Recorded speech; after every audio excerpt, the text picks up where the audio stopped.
El siguiente programa de opinión contiene elementos de lenguaje, salud, sexo y violencia que pueden ser escuchados por niños, niñas y adolescentes sin supervisión de sus madres, padres, representantes o responsables. RCR precede la Ley de Responsabilidad Social. A partir de este momento, los invitamos a formar parte de esta mesa donde se componen y descomponen los problemas del país.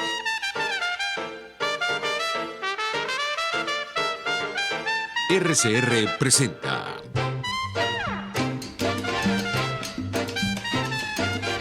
Buen Provecho con Thaís Peñalver.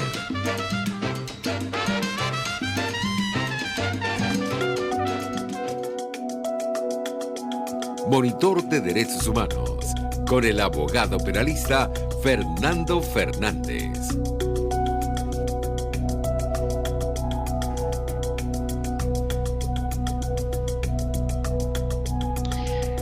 Amigas y amigos de RCR 750 AM, bienvenidos, buen provecho. Cuando son exactamente las 12:03 de este mediodía venezolano, desde acá, desde Alemania, les saludo en una maravillosa labor que para mí es un honor y un placer, en suplencia, supliendo a mi querida Thaís Peñalver en este día miércoles de Monitor de Derechos Humanos, junto al doctor Fernando Fernández. Tengo que darle la bienvenida a todos ustedes a nombre del equipo encabezado por Jaime Nestares en la gerencia general de la estación. Debo agradecerle también a Wilitza Arcaya en la gerencia de producción, a Carlos Lara en la producción del programa y a César González siempre en los controles. Y buen provecho y buenas tardes, doctor Fernando Fernández. Encantado, Daniel, gusto en saludarte, sobre todo a una distancia tan grande como estás, pero tan próximo, tan cercano en tu voz y en tu mensaje. Gracias, doctor Fernando Fernández. Hay una frase que he leído hoy, cortesía del doctor Fernando Fernández, que creo que es interesante para arrancar el programa de hoy. Y es una frase pronunciada por Nelson Mandela en la Plaza Bolívar de Valencia, cuando estuvo de visita en el año 91 en Venezuela. Y decía Nelson Mandela: luchar por la paz puede ser más peligroso que luchar en una guerra. Esa frase, para los que han caído o han visto caer a familiares, a amigos, que los han visto caer en las calles víctimas de la represión o los han visto caer en los calabozos del régimen, siendo víctimas de la tortura, de los malos tratos, de tratos crueles, degradantes, de negación de justicia y todo lo demás. Yo creo que sin duda alguna de más está decir que Mandela como que tenía muchísima razón en esa frase, doctor Fernando Fernández. Sí, esa frase es muy elocuente. Yo la tomé de ese texto que publica la Universidad de los Andes, pero que corresponde pues a una presentación que hizo Nelson Mandela cuando vino en el año 91, digamos invitado por el gobierno de Carlos Andrés Pérez en ese entonces, y me pareció muy demostrativa pues de la indefensión que tiene el ciudadano común y corriente frente a fuerzas mayores, como por ejemplo una fuerza armada, un estado beligerante, un estado que ataca, y una población civil desarmada, ¿no? O no combatiente, que sería el término correcto, ¿no? Eso es aplicable a cualquier ciudad, a cualquier parte del mundo. No está hecho para Venezuela, simplemente las pronunció en Venezuela.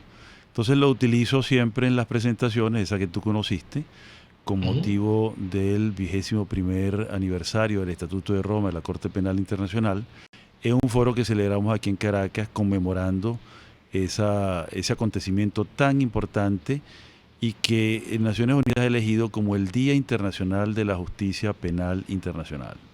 Entonces, esa frase me pareció como un bocadillo de entrada para introducir el tema, porque justamente cuando hay un crimen de lesa humanidad no hay guerra necesariamente, aunque pueden darse crímenes de lesa humanidad en una guerra o durante una guerra, cuando se ataca a la población civil indefensa que no está en combate, pero no habiendo conflicto internacional y no habiendo conflicto nacional, que tú puedas decir, bueno, eso representa pues una frase muy elocuente. Por eso la tomamos y la exhibimos, y me alegra que la hayas documentado, que la hayas visto y que en este momento lo pongas pues sobre el tapete. Sin duda, doctor, lo que pasa es que las palabras de Mandela, de alguna manera, y el ejemplo de Sudáfrica como paradigma de la reconciliación de un país después de un largo padecimiento, de una herida gigantesca.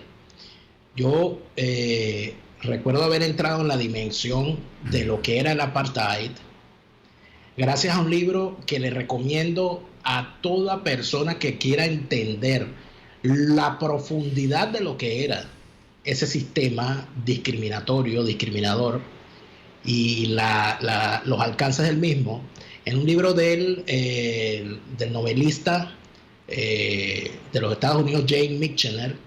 El libro se llama La Alianza. Es una historia novelada de Sudáfrica que termina en los estertores del apartheid, pero no llega, por la época en la que fue escrita, a la libertad de Mandela. Y me refiero a esto, doctor, porque yo creo que estos 21 años que ha cumplido el Estatuto de Roma y todo lo relacionado a su implementación, de alguna manera no sale de la nada. O sea, estamos hablando de que hubo una serie de tragedias gigantescas, horribles, ocurridas en el mundo, que poco a poco fueron configurando toda una iniciativa que terminó en este estatuto. ¿Qué ha podido recoger este estatuto y qué ha podido hacer en estos 21 años la existencia de este estatuto, doctor? Bueno, justamente uno de los crímenes de lesa humanidad más graves que están tipificados allí en el literal I, si mal no recuerdo, el artículo 7 del estatuto, es justamente el apartheid. El apartheid es una modalidad de segregación que se dio en Sudáfrica, y justamente esta palabra es del afrikaner.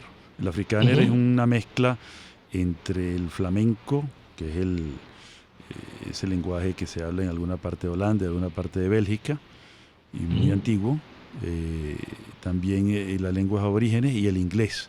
Entonces es una especie de papiamento, para llamarlo de una manera. Hablaba del apartheid y significaba estar aparte, estar separado. Y era justamente lo que realizaban los gobernantes de raza blanca, de origen holandés, de origen europeo, en ese país tan grande, tan vasto, pero donde había, creo que, más de 90 comunidades étnicas indígenas, pues, ¿no? De raza negra, y estaban totalmente separados. Cuando hablamos de una segregación, de esa separación, estamos hablando en términos completos, ¿no? En términos de segregación de la educación, de los servicios públicos, de los baños, de las playas. Entonces te podrás imaginar, ¿no?, que los ocupantes originarios desde hace milenios de ese espacio no podían disfrutar de su propio territorio por esa discriminación. Por eso se le considera un crimen atroz. Bueno, yo creo que el primer logro fue haberlo tipificado como delito de lesa humanidad, y esta criminalidad ahora, digamos, está en múltiples legislaciones del mundo en torno a cualquier tipo de discriminación racial, no solamente a la población negra, sino que pudiera ser a la población indígena, amerindia, la población blanca, si es minoría, no tiene el poder, simplemente por el tipo de discriminación racial y étnica. Yo creo que ese es el gran logro, y eso ha logrado que se mitigue el problema. No se ha eliminado, el problema no está eliminado por completo. Este tipo de cosas tienen una base en los estereotipos y en el prejuicio, y los prejuicios existen en el mundo desde que está la raza humana o la especie humana diseminado por el planeta, ¿no? Entonces, lo que hace es mitigar, y por lo menos te da una respuesta legal. Yo creo que ese es el gran logro. Sin duda, pero fíjese que sobre esta cosa de la discriminación, muchas veces, y cuando uno revisa, por ejemplo, lo que es el tema del apartheid, o lo que fue el holocausto, la Shoah, el holocausto nazi, o lo que fueron los grandes genocidios, siempre hay una base que no sé si llamarla de superstición, Sí. de religión malentendida, de prejuicios, etcétera, que terminan justificando el sistema opresor. El Estatuto de Roma identifica estas cosas como cuando empieza a construirse inclusive un relato, normalmente falso, obviamente, para justificar los sistemas opresivos. Eso como cuando se hace la revisión del estado de los derechos humanos en un país o en una región, puede tener peso este conjunto de cosas, lo que decían los hutus de los tutsis y viceversa, o lo que decían los nazis de los judíos, y todas esas cosas que siempre terminan siendo una alerta, ¿no?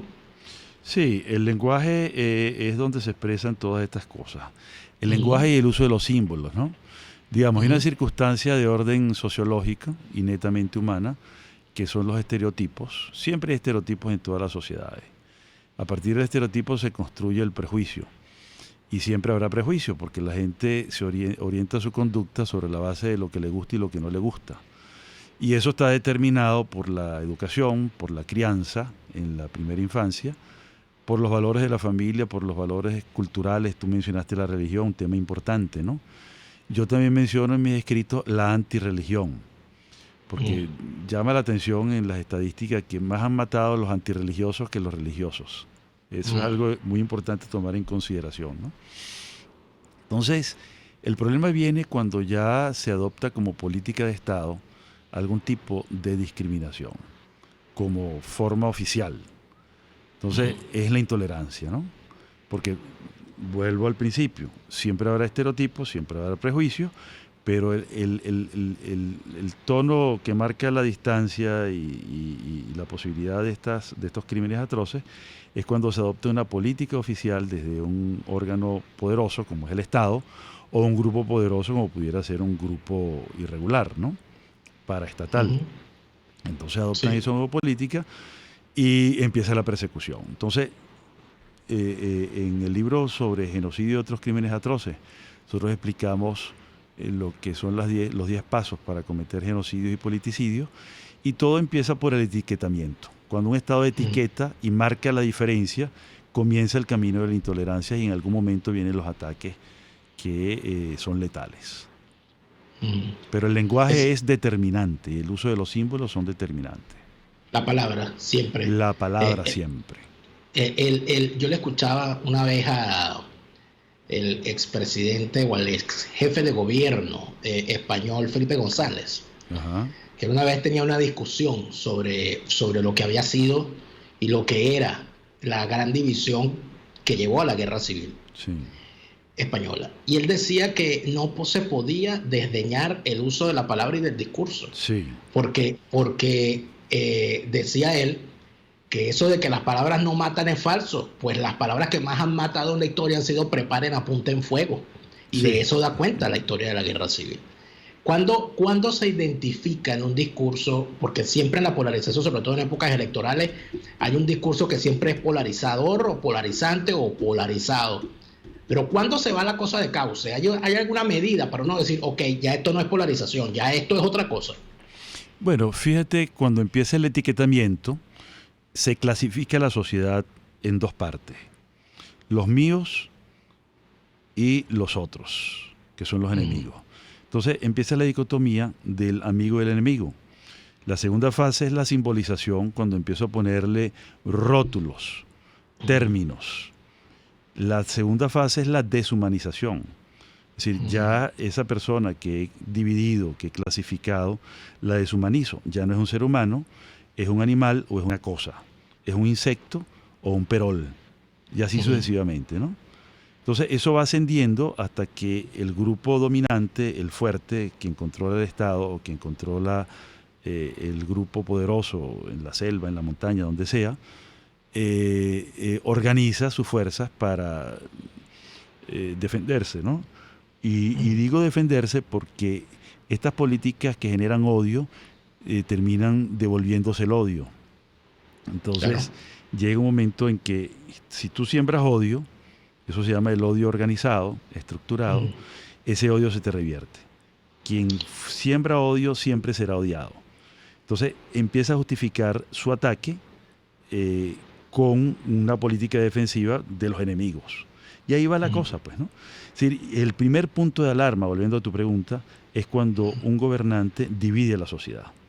Ahí hay que levantar la primera banderita roja y, por supuesto, cuando empieza a animalizar o a cosificar a los seres humanos, el asunto de rojo pasa a rojo carmesí, por llamarlo de alguna manera, ¿no? Sí. Se hace más intenso. Eso inclusive puede verse en algunos ejemplos, ¿no? En el caso de Alemania, aquí donde me encuentro, en épocas ya superadas y debidamente documentadas, y que además de eso hacen un gran esfuerzo aquí por mantener eso que llaman la memoria histórica presente de lo que se hizo para que no vuelva a ocurrir, se manifiesta inclusive en las tiras cómicas, en caricaturas, en literatura satírica que había en la época para convertir al judío en algo que no era humano. Sí. En el caso de Ruanda se hablaba de la raza enemiga, entre comillas, se les llamaba escarabajos, cucarachas o lo que fuese. Sí. Ese intento de deshumanizar es el paso previo a la masacre, ¿no, doctor? Sí, es uno de los pasos previos. Fíjate que en el caso de Ruanda, que lo mencionas y qué bueno que lo sacas a colación, había dos términos. Uno aparentemente inocuo, decían los árboles altos, porque los Tutsis tenían una estatura genética, digamos, mayor. Eran más altos, más espigados, y los otros eran más pequeños, más rechonchitos, más gorditos, ¿no? Los Hutus. Entonces, esa clasificación había empezado con el imperio belga, el reino, sí, cuando la corona belga ejercía su imperio en Ruanda, y los clasificó y en los pasaportes aparecían así, ¿no? Entonces, en la radio comunal de las Mil Colinas, se les llamaba los árboles altos, que es una manera de cosificar.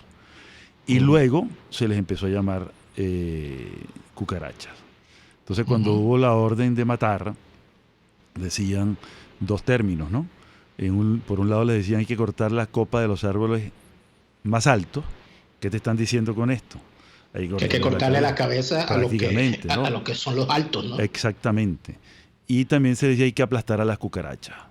Entonces, digamos, en esa, cuando empieza, por eso siempre el término, primero fue el verbo, como dice la Biblia, ¿no?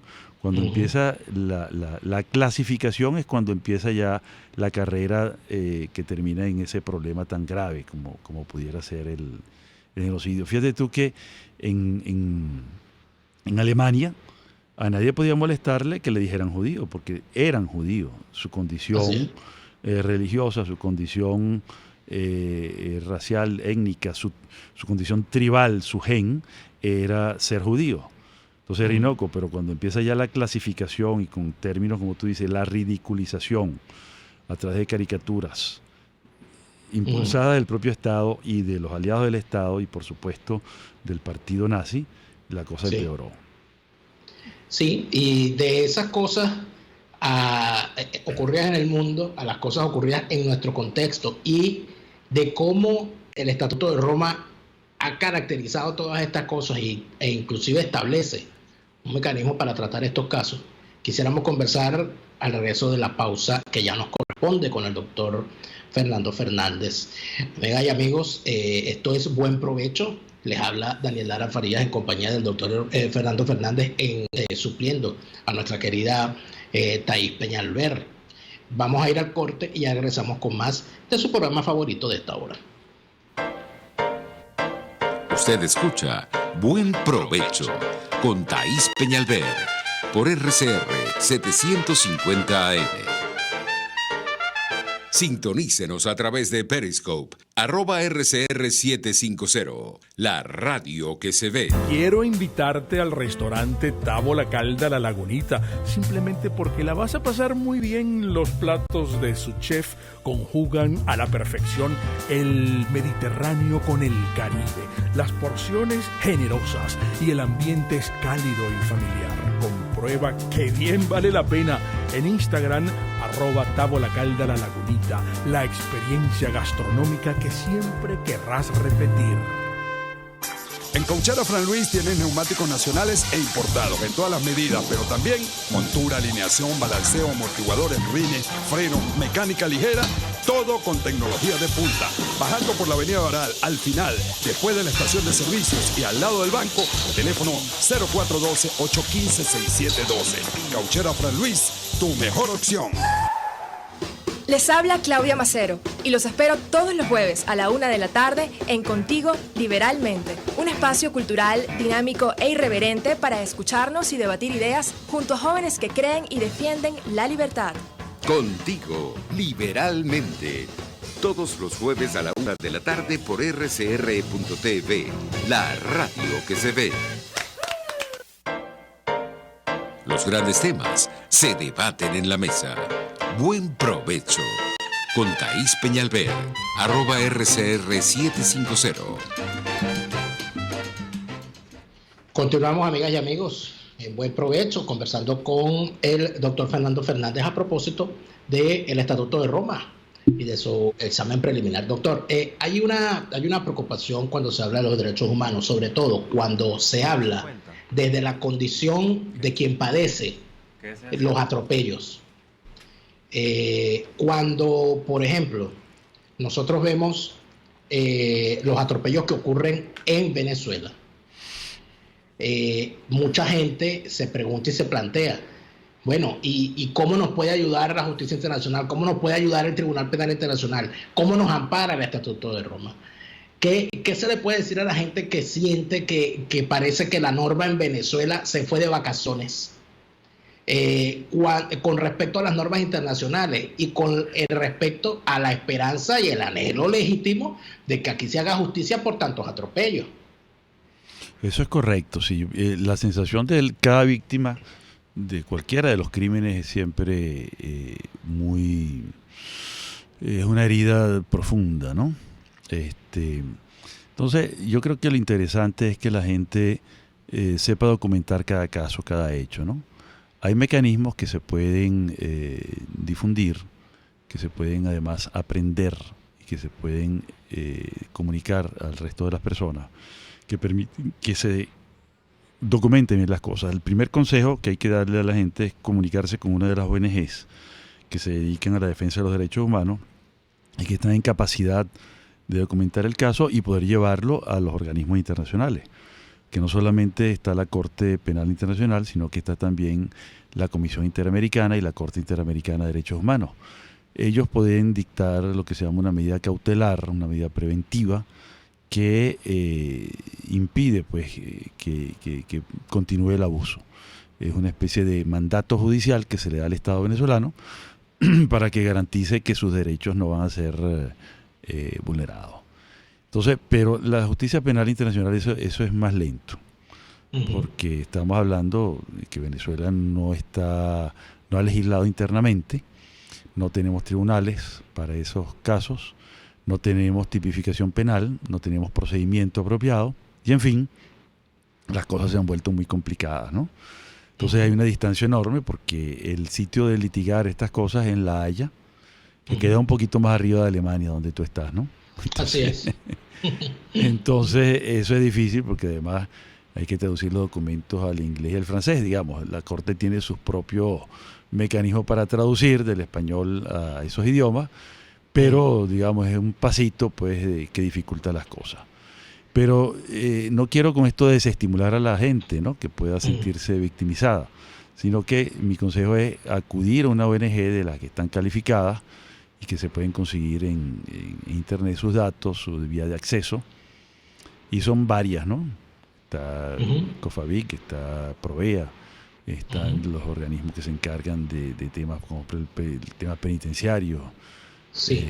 Una ventana de libertad, el Observatorio Venezolano de Prisiones. Doctor, dígalo. Fíjese que hay yo creo que la primera vez que los venezolanos entramos en la discusión sobre la pertinencia de la aplicación de las normas internacionales en materia de derechos humanos y del derecho penal internacional con respecto al régimen chavista fue a raíz de los hechos de abril del 2002. y entiendo que hubo inclusive una buena cantidad de abogados venezolanos que se movilizaron para hacer debida denuncia del régimen chavista en tribunales internacionales. ¿Qué pasó con todas esas iniciativas? ¿Eso funcionó en algo? ¿Fue desestimado? ¿Sigue su curso? Sí, muy interesante tu pregunta, porque en efecto eso fue desestimado en el año 2006. Uh-huh. Se dejó la puerta abierta para que se replantearan las comunicaciones, ¿no? Fíjate que fueron 12 comunicaciones entre el año 2002 y el 2006, una de las cuales fue del propio gobierno versus la población civil, ¿no? Entonces, o elementos de la población civil, la verdad es que lo desconozco. Yo me estoy basando en lo que emitió el fiscal ante la Corte Penal Internacional como criterio para desestimar esas comunicaciones, ¿no? Uh-huh. Pero yo he investigado bien algunas cosas externas, y uno de los problemas más complicados que he visto es que, y no solamente ha ocurrido en el caso venezolano, ha ocurrido con muchos otros países, es que se plantean los casos con categorías legales del derecho interno, como si fueran cosas que ocurrieran acá y se tramitan ante tribunales de acá.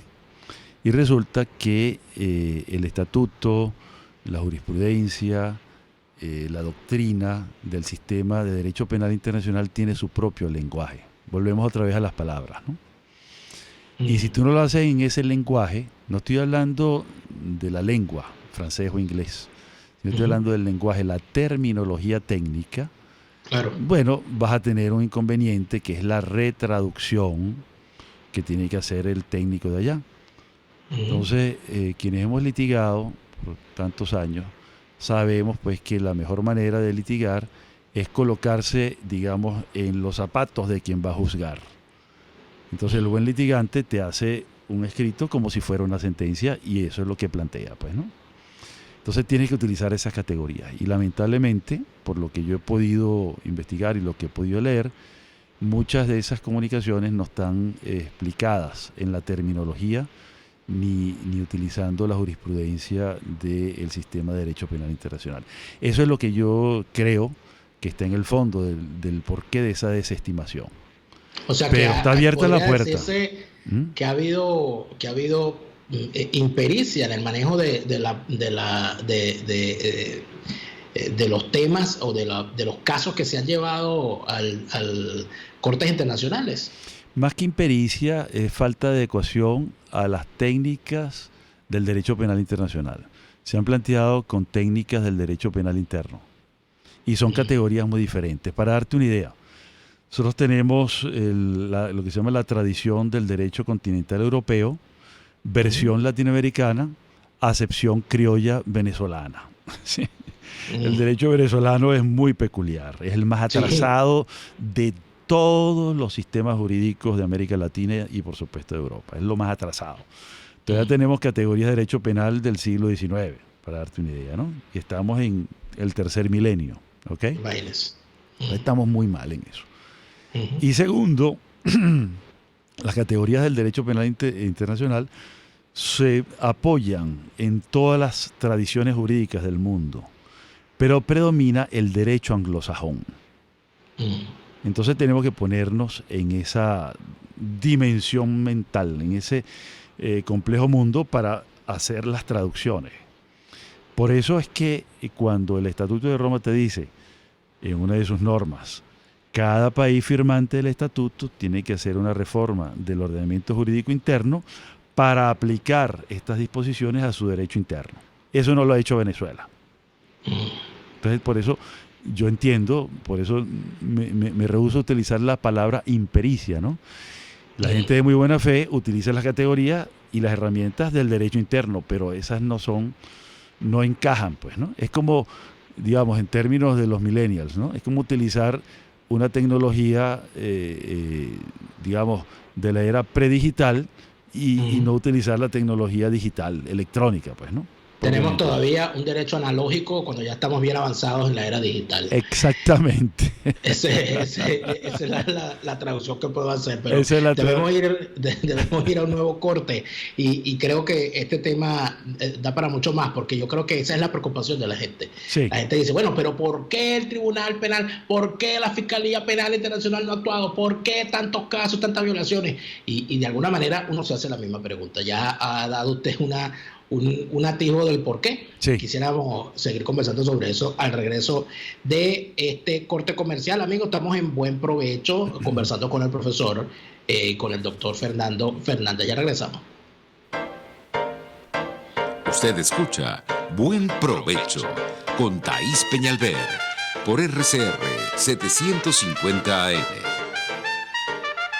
Puedes seguirnos en nuestras redes sociales. En Twitter, @RCR750, la radio que se ve. Cuando hablamos de Honda, hablamos de Distasi Motors, el concesionario Honda que pica adelante en precios, condiciones y servicio. Todo el personal de Distasi Motors, tanto técnico como de atención, está actualizado, capacitado y certificado permanentemente para atender correctamente tu vehículo. www.distasi-honda.com.ve. Distasi Motors, tu concesionario Honda en Los Palos Grandes. Las lesiones articulares o musculares son más frecuentes de lo que piensas. La Unidad de Cirugía Articular y Medicina Deportiva, Haroldo Macareño y Guillermo Rangel, cuenta con el mejor equipo de traumatólogos reconocidos por la Sociedad Norteamericana de Artroscopia. Ubícalos en la Policlínica Metropolitana o al 0414-305-8176. Superar tu lesión es nuestro compromiso. RCR 750 AM, porque lo bueno une.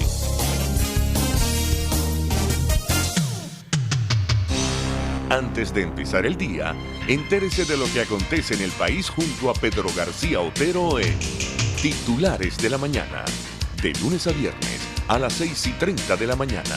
Acompáñelo y empiece su día bien informado. Titulares de la Mañana con Pedro García Otero, solo por RCR 750 AM, porque lo bueno une. Conéctese con nosotros en señal abierta o por rcr.tv, la radio que se ve. Y síganos en Twitter, @RCR750. Y buen provecho. Bien, amigas y amigos, continuamos en Buen Provecho. Estamos junto al doctor Fernando Fernández, con quien hemos hablado hoy de los derechos humanos y del Estatuto de Roma en particular. La pregunta aquí sería, doctor, ahora, lo siguiente: ¿qué tendría que pasar para que nosotros veamos al Estado chavista? Porque creo que eso es bueno siempre decirlo. El Estado venezolano, pero también es el régimen chavista. ¿Qué tendría que pasar para que la justicia internacional que se ha construido a lo largo de estos 21 años veamos al régimen chavista sentado en el banquillo? O sea, ¿qué esfuerzo adicional habría que hacer y qué actuaciones deberían plantearse para que eso ocurra algún día? Bueno, fíjate, un poco la explicación que tienes en la presentación que te envié evidencia pues que estamos en lo que se llama la segunda fase del proceso dentro de lo que se llama el examen preliminar. Lo primero fue el inicial y decir, mira, si hay un tema que analizar, la documentación es seria, el asunto es delicado y bueno, las fuentes indican que hay un problema serio, ¿no? Entonces, la segunda fase tiene que ver con la llamada jurisdicción, que es conocer si esos hechos son o no son hechos que corresponden a las categorías jurídicas del derecho penal internacional. Porque hay un límite allí entre lo que es la competencia del sistema interamericano, donde se estudia la responsabilidad del Estado. ¿Ok? Entonces, ahí no tendría cabida el derecho penal internacional. ¿Por qué? Porque el derecho penal internacional estudia la responsabilidad penal individual de personas con nombre y apellido y no de estados ni de personas jurídicas. Eso es muy importante entenderlo, ¿no? Entonces, digamos, para juzgar al Estado, que es lo que tú llamas el régimen, hay que ir a la jurisdicción interamericana. Pero para juzgar a personas hay que ir a la jurisdicción penal internacional. Entonces, en esa segunda fase, la Fiscalía tiene que estudiar, antes de llevar eso a la sala de cuestiones preliminares, que es la que se decide si se investiga o no se investiga, ¿no? Date cuenta tú del procedimiento. Sí. Entonces tiene que determinar primero si hay competencia material, es decir, si los hechos corresponden a las categorías legales, que en este caso el objeto de estudio serían, digamos, los crímenes de lesa humanidad. Verificar si hay o no asesinatos, verificar o no si hay detenciones arbitrarias, llamadas encarcelaciones, si hay o no tortura, si hay o no desaparición forzada, si hay o no abusos sexuales. Digamos, eso sería, digamos, como la categorización, el cauce donde se va a meter el análisis. Eso se llama, ese procedimiento se llama subsunción. Entonces, ver si hay competencia material. Tienen que ver si hay competencia territorial y personal, es decir, si esto ha sido cometido en el territorio venezolano y tanto víctimas como victimarios, en este caso sospechosos de ser victimarios, así se les llama, son de esta nacionalidad. Y bueno, bajo esa verificación, entonces se analiza si se pasa o no a la tercera fase, que es estudiar la admisibilidad.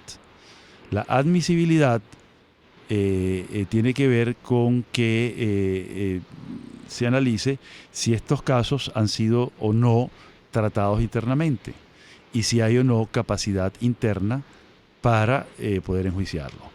Esto se determina averiguando si hay o no legislación.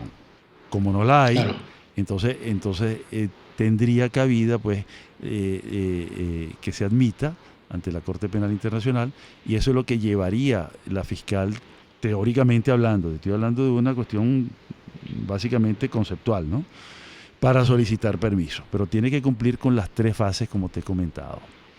Ese permiso lo dictará una sala de cuestiones preliminares que está designada, la sala 1, y bueno, tendrá que verificar si es correcto lo que plantea la fiscal. Fíjate tú que recientemente hubo 2 inadmisiones de solicitudes en el caso de Afganistán y de Honduras. A ver. Entonces, digamos, no es sencillo, es un análisis técnico muy riguroso. Claro. Date cuenta que todavía el examen preliminar, como no tiene fecha de culminación, porque es algo que está abierto, para darte una idea de que no hay retrasos desde el punto de vista cronológico. En el caso de Colombia, cuya situación es mucho más grave que la venezolana y tiene muchos más años, se abrió el examen preliminar en el año 2004 y estamos en 2019 y todavía no se ha pasado a la solicitud del permiso para investigar. Tú me preguntarás, pero ¿cómo es posible esto? Si está tan claro que hay un problema. Bueno, porque ellos han intentado, primero legislaron, ¿ok?, y tipificaron los crímenes, y segundo crearon la Jurisdicción Especial para la Paz, la JEP. Sí. Entonces, digamos, la Corte no puede estudiar casos que el país soberano esté analizando desde el punto de vista jurídico.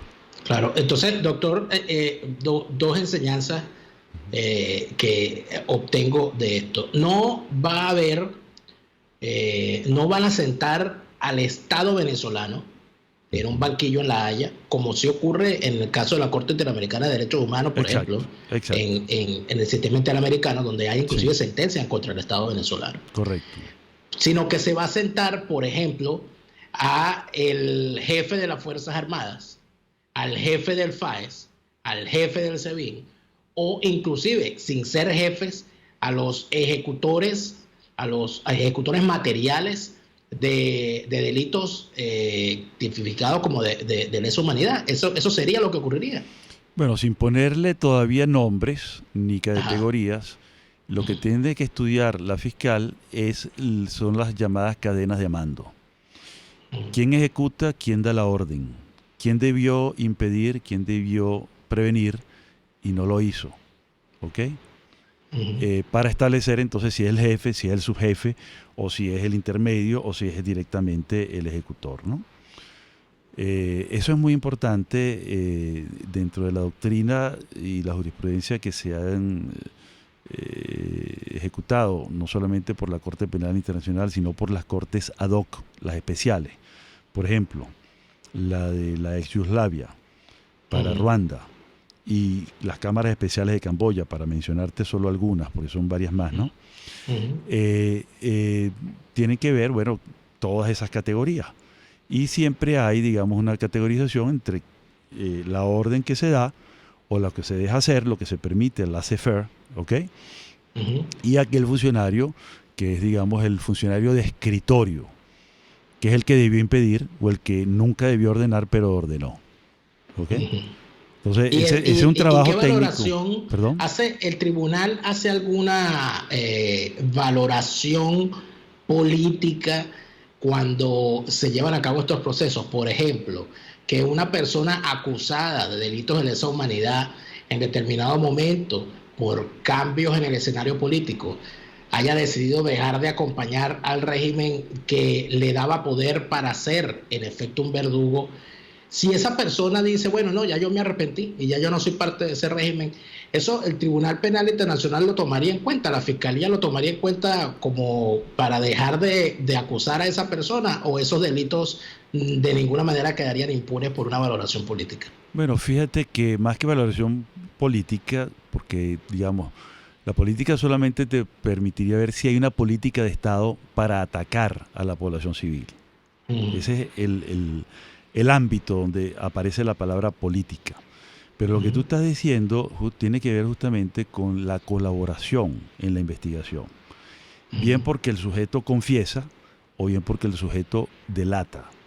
Entonces, el procedimiento ante la Corte Penal Internacional tiene una especie de subprocedimiento, eso lo pudiéramos llamar como un momento especial donde esa confesión y esa delación se investiga para ver si es cierto.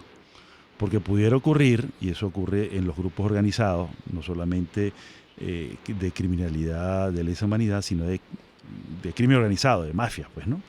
Que hay gente que confiesa, pero para proteger a otros, ¿ok? O para proteger. En todo caso, siempre habrá una responsabilidad penal atenuada por la colaboración, pero tiene que haber, digamos, ese tipo de colaboración en la medida que se le ahorre a la justicia penal internacional el costo, el gasto de emprender una investigación para demostrar la culpabilidad. Pero tiene que ser una confesión o una delación eficiente. Es decir, que te dé datos ciertos, comprobados, y por eso ese procedimiento especial dentro del proceso penal internacional. Ahora, hay dentro de las cosas que nos indicaba, con el ejemplo del caso colombiano, y el tiempo que ha demorado. Sí. También entonces llamaría esto la atención en cuanto a la venta indiscriminada de expectativas con respecto a estos procesos legales, porque muchas veces se le intenta decir a la gente que la solución al problema político en Venezuela pasa por esperar que la Haya actúe, cuando no necesariamente tenga que ser así, porque una cosa es la actuación política y otra cosa es la actuación legal que seguirá su curso, estén o no estén en el poder los acusados, ¿no? Eso es y cifrar las esperanzas de la gente en que cese esta situación para esperar que haga algo, se haga algo desde la Haya, quizás no sea muy correcto, ¿no? Es absolutamente falso. Yo creo que tú tienes toda la razón. Es incorrecto vender, entre comillas, esa idea, crear esa falsa esperanza, porque eso es, digamos, una solución para la situación de las víctimas, pero no va a solucionar la situación del país, definitivamente, ¿no? Claro, no, y aparte de eso, el gran planteamiento que hay, que yo recuerde, doctor, y corríjame si me equivoco, a ver. El único, hay un caso reciente, que fue el caso del juicio contra Charles Taylor, el ex jefe de Estado de Liberia, ¿no? Sí. Que entiendo y no recuerdo si es así, él estaba aún en el poder cuando surgió el juicio. Sí. Pero eso es casi que una excepción entre todos los casos que hemos visto. Claro, y eso es justamente una corte especial para los sucesos en Sierra Leona. Tú que él era el señor de la guerra, en esas circunstancias, Sierra Leona es la gran productora de diamantes y Liberia no era productora de diamantes, pero él era quien controlaba el contrabando y el tráfico el tráfico humano. Es decir, eso es lo que se llamó diamantes de sangre, ¿no? Así es. Caso famoso, que dio origen a una película muy importante, ¿no? En la cual se puso en evidencia, pues, cómo él financiaba la guerra con esos diamantes contrabandeados y a su vez contrabandeaba armas, ¿no? Y montaba una guerra y se lucraba. Entonces, algo terrible, ¿no? Claro, Charles pero Gankay Taylor. en ese caso, él seguía en el poder al momento en que se inicia el proceso. Sí. O sea, que sería prácticamente el único ejemplo de una persona que sale del poder a través de una sentencia firme de un tribunal internacional, ¿no? Claro, yo creo que hubo una voluntad política internacional Exacto. de cercarlo, pues, desde todo punto de vista, ¿no? Hubo un cerco político, un cerco institucional, y él terminó entregando el poder y entregándose a la justicia, pues, ¿no? No tuvo más remedio. Después de varios años, por cierto, después de unas cuantas décadas, valga decir, en el poder. Sí. Y esto es interesante porque el planteamiento o sea, cuando se intenta, creo que también es algo importante, cuando ya tenemos que ir al último corte, que cuando se intenta vender como solución algo que no necesariamente es una solución, sin que eso signifique que el curso normal de las cosas no vaya a llevar a que al final haya justicia algún día. Pero creo que quizás también eso ha sido algo mal utilizado en el discurso político. Sí. El hecho de pensar que no, la solución está en La Haya y olvídese de cualquier cosa en Venezuela. No necesariamente es así, creo que el supuesto está completamente negado. Doctor Fernando Fernández, vamos a ir al último corte, ¿no? Y continuamos con esta conversación. Amigas y amigos, recuerden que estábamos en Buen Provecho conversando con el doctor Fernando Fernández. Vamos al último corte y ya regresamos. Análisis, opinión, entretenimiento y mucho más. Escucha Buen Provecho con Thaís Peñalver por RCR 750 AM. Puedes seguirnos en nuestras redes sociales. En Twitter, @RCR750, la radio que se ve. En el restaurante El Carretón puedes saborear y disfrutar las exquisitas parrillas El Carretón de lomito, punta trasera y la especial. Acompáñalas con frescas ensaladas, yuca, hallaquitas o cachapa de hoja. Date el gusto, ya que también ofrecen los mejores cortes en carne de primera calidad. Refréscate en El Carretón, en la avenida Teresa de la Parra, urbanización Santa Mónica. Restaurante El Carretón, sazón y tradición. Son las 12:48. Estar bien presentado, lucir bien, proyectar la imagen ideal de nosotros mismos nos brinda seguridad. Por eso en Perfumerías Las Villas contamos con todos los productos que necesitas para realzar tu personalidad, tu esencia, tu naturaleza. Perfumerías Las Villas, siempre hay una a tu lado. Perfumerías Las Villas, tu cómplice de felicidad en belleza cosmética y cuidado personal. Pluralidad contigo. Respeto contigo. Responsabilidad contigo. Libertad contigo. Estamos contigo y punto. De lunes a viernes a la 1 de la tarde. Contigo. Solo por RCR 750 AM. Porque lo bueno une. Los grandes temas se debaten en la mesa. Buen provecho. Con Thaís Peñalver, @RCR750. Ya en la parte final del Buen Provecho de hoy con el doctor Fernando Fernández, monitor de derechos humanos. Y yo creo que el cierre, doctor, corresponde decir qué hemos aprendido de estos 21 años del Estatuto de Roma y qué nos queda por aprender en cuanto a la defensa de los derechos humanos en el marco de este estatuto. Bueno, fíjate, yo, digamos, aunque tengo 20 años enseñando el derecho penal internacional, cada día aprendo cosas nuevas. Esto es algo que se está moviendo mucho a nivel internacional con la doctrina y con los nuevos casos que se van dando, ¿no? Porque siempre, digamos, el derecho es dinámico, a pesar de que sus categorías son sólidamente firmes, ¿no? Porque los hechos van modificándose, ¿no? Hay ciertas cosas que se mantienen, que es el ejercicio de la crueldad y el abuso de poder. Yo creo que ese es el primer aprendizaje, ¿no? Cómo controlar el poder, y eso solamente se controla con fórmulas democráticas, plenamente democráticas. Yo creo que eso es lo importante. Y la primera enseñanza es la alternabilidad en el poder. Cuando vemos pues que un grupo quiere permanecer en el poder para siempre, es la primera señal de alarma. La segunda señal de alarma es cuando cualquier grupo, inclusive no estando todavía en el poder, fomenta una discriminación, fomenta una política de odio, fomenta una división de la sociedad. Yo creo que eso es importantísimo, atajarlo, ¿no? Y claro, hay que educar a la población desde niños, ¿no? Así como tú enseñas a los niños a comer, enseñas a desenvolverse en público, a tratar a los mayores, a tratar a los otros niños, a tratar a los más pequeños, para que fomentar la tolerancia, pues impedir lo que se llama el acoso, ¿no? Igualmente tienes que enseñar a estas cosas, ¿no? Cómo participar, cómo ser miembro activo de la sociedad. Tú que estás viviendo en Europa te darás cuenta cómo la sociedad democrática participa en todos los temas, ¿no? Sí. Desde temas muy complicados como el cambio climático hasta cosas sencillas como bajarle los decibeles a los encerros de las vacas para que produzcan más leche. Entonces, te parece frívolo, pero no lo es. Tiene que ver con la producción láctica, pues, ¿no? Entonces, digamos, es bien interesante ver cómo las sociedades se van democratizando, se van ampliando. Yo creo que Venezuela está aprendiendo y esta crisis la está llevando a aprender muchas cosas más. Creo que eso es lo más importante. Hay muchas ONGs, hay mucha gente formada, hay mucha gente haciendo el esfuerzo de estudiar a pesar de la crisis, de la quiebra de las universidades. La gente sigue acudiendo. Muchos se van, pero tratan de rehacer sus vidas, pero los que quedan, tú los ves que haciendo un gran esfuerzo, y eso es muy modelaje, es un modelaje ahí de mucha importancia, pues, que sirve como modelo para los demás, es modélico, ¿no?